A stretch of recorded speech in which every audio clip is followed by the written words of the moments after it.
Hi everyone, welcome to week 5. This is Monday's video. We are entering the OpEd unit. This will be the last paper for the semester, and then next week for the final portfolio you will focus on compiling all of your papers, writing a reflective cover memo, and putting everything together to turn it in again on June 23rd for a final grade in the course. We'll get to the final portfolio stuff in Monday's video of next week, but for now let's flip back to the OpEd paper. So this paper, as previous students have told me in the past, is the easiest one for them because of many reasons. It's the shortest paper. It only requires 2 sources. You can write about topics that you are more interested in, and it's the most familiar one to students. So for today's video, I'm going to introduce you to the genre of the OpEd. We're going to talk about different topics and research questions that you could formulate. And I'm going to show you basically just a ton of different student papers. So I'll show you the assignment sheet, the rubric, an outline for your papers, and just a ton of examples to help you generate topics, because I know in the annotated bib assignment, which then led to the qualitative research paper assignment, a lot of you had trouble with forming your topics. So I'm going to do hopefully a better job of providing you with options for you to choose a topic faster for this paper. So you have 3 things due for today. Read Jack, pages 81 and 83. 83 is the most helpful page. I'm pretty much going to cover 81 and 82 in this video. Read at least one OpEd sample. This is important for you to understand the genre of the paper, to help you see what a sample topic could be for your paper, and to help you understand the structure of the paper. Also, if you want to continue talking about whatever your topic is from your qualitative research paper, you can do so here in your OpEd. You just have to understand the genre of the OpEd and how it's a little less formal than the qualitative research paper. And then the third thing that's due for today, and don't forget about it because it is on the next page of the syllabus, is discussion 16. And that is, let me show you real quick. I want you to answer the following questions to help you familiarize yourself with the genre and to communicate to me what you need to understand still about the genre. The most important part of this discussion is number 3, so make sure you do answer all 3. Get down to the bottom one. It's write 1 to 2 topics you think you'd like to write about for your OpEd. Briefly, why do those topics interest you? So again, half-page double-spaced response by 6 p.m. today. All right, so a couple of things here. This is the OpEd unit, I guess, and it's again under coursework, papers, OpEd. So we have the assignment sheet, the outline, which I'll talk about in today's video and Wednesday's video, the rubric, and then the 4 samples. So just choose one of these 4 and read it.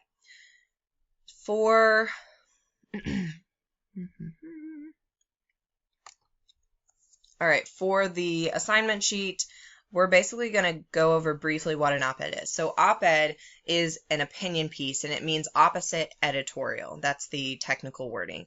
But basically, it's just kind of any opinion piece. And a lot of you are going to be more adept to writing opinion pieces based on high school training and things that you read probably and interact with every day, rather than the qualitative research paper, and especially the annotated bib. So this is probably going to be the most familiar genre of paper that we'll write in this class, which is again why I've placed it where I've placed it.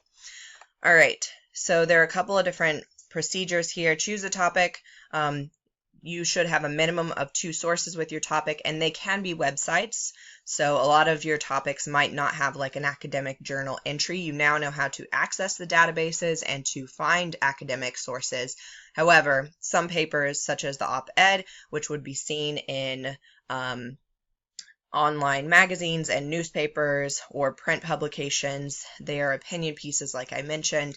They are less formal. So I'm asking for a less sources and less formal sources.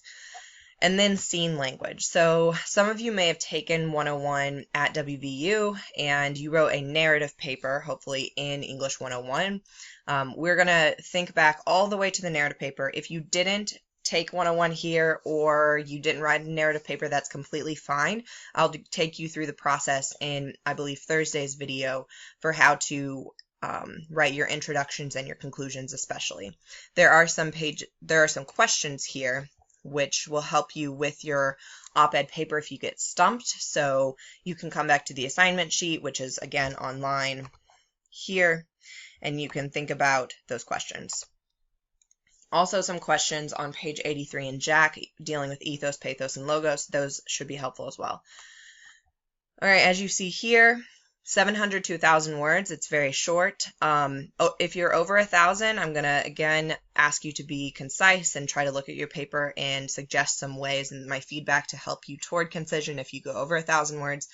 To get to 700 words, the outline that I've planned for you guys, you should be able to easily get to 700 words. And again, all the formatting is still the same. Here are some topics you might think about. A lot of people write about West Virginia issues, and the samples that I'm going to show you are about those. Again, you do not need to write about a limited subject. So you can, as long as it fits the genre of the paper, and that's what I'm going to help gear you toward in discussion 16, as long as that is working, I don't honestly care what topic it is. It just needs to be arguable and have the categories that I'm going to introduce later. So should the internet have censorship? Why or why not? Does it already? Should there be limits to technology's influence in the WVU campus? Should plastic bags be banned from WVU? Should there be more accessible recycling in Morgantown? Should more money be devoted to upgrading the PRT? So these are all just potential topics here. Let's look at that outline I've been mentioning. All right, so it's down here, and this is already online as well, op-ed outline, and then the rubric, we can go through very briefly. The rubrics I'm finding are not super helpful because they just kind of categorize you, putting you in this box, but they don't give you any real feedback. So that's why I haven't been using them. I've been trying to communicate via the comments more specifically. So, but it is good at least letting you know the basic requirements of the assignment. So 2 sources, again, I already mentioned that. An introduction and a hook with scene language. We'll talk about that later. Arrangement, I've already arranged it for you.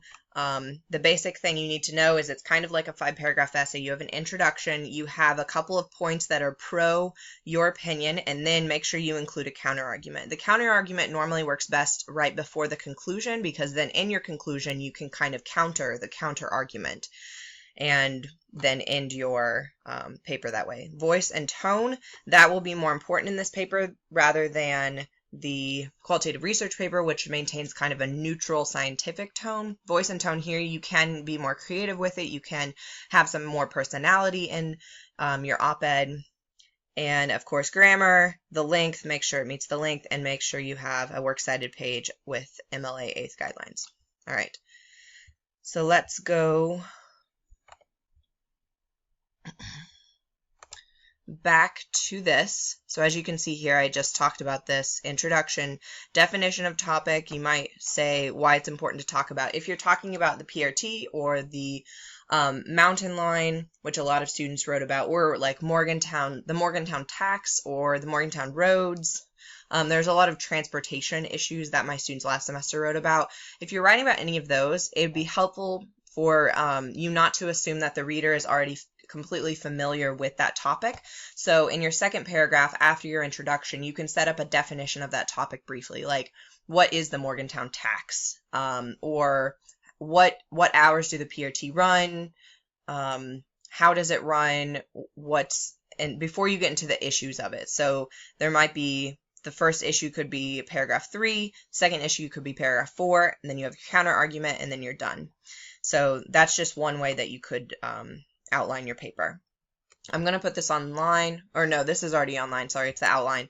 But these are some questions that will help you generate your topic and help you focus toward this paper. So let's get to a couple of examples here.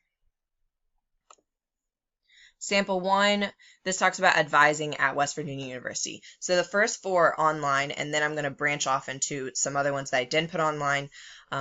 And if you see anything that you really like and you want to read the whole paper, then please just shoot me an email saying, hey, can I have access to that paper about like lifeguards or whatever. All right, so this one's about advising. We're kind of just going to rapid fire through different topics, and then in other videos, I'm going to go and actually start dissecting the paper to help you write the certain pieces, like the introduction, the body, the counterargument, etc. This one's about music classes. This student was he was a musician in high school, and his music instructor was basically a drill sergeant. So he's talking about our music class is too intense. This one is about study drugs, and this student actually did his his qualitative research paper over the use of Adderall, caffeine, and Ritalin in WVU campuses. All right, sorority girls, sorority women. We'll come back to this introduction and talk about different ways that you can structure your introductions. This is about Greek life, or a lot of students write about Greek life as well. That's completely up for grabs. All right, so again, transportation issues, problems with mountain line, tangle of routes. A lot of these titles, I didn't do the title lesson last week, but we're going to do the title lesson later when we get probably in Thursday or Friday's video when you have a draft ready. This is about, obviously, the mountain line, and we'll talk about PRT, transportation issues, potholes, etc. in just a second. All right, so I mentioned lifeguarding. This student is arguing essentially that lifeguards should be paid more than minimum wage because their job requires a certification that they have to pay for, and because the student argued that there's more at stake with lifeguarding.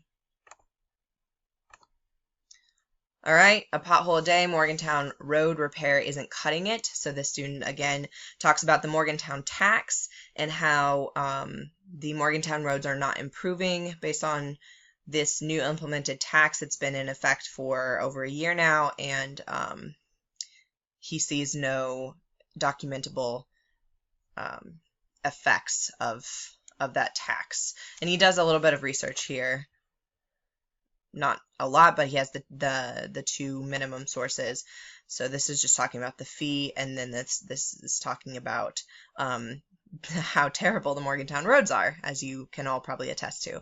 Both of these are published in our school newspaper, so you might have more of a variety of sources, but that is a good place to go to get information, especially other samples of op-eds under the opinion column, as he has indicated here. All right, this student is arguing against the tuition raise for West Virginia University. He says that a tuition raise would lead to less educational opportunities, specifically for low socioeconomic class students. And then he actually had a ton of, this isn't the paper I'm thinking of. There's one paper that has a ton of sources, a ton of research. This one was very good, though, in terms of arguing his opinion. All right, again, roads.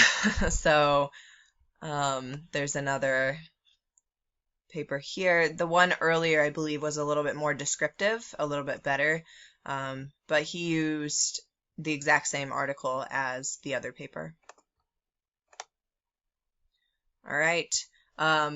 One of you currently is writing about this topic, but this student specifically arguing that students should be allowed to listen to music during exams, like in their headphones, and then he talks about how music is beneficial.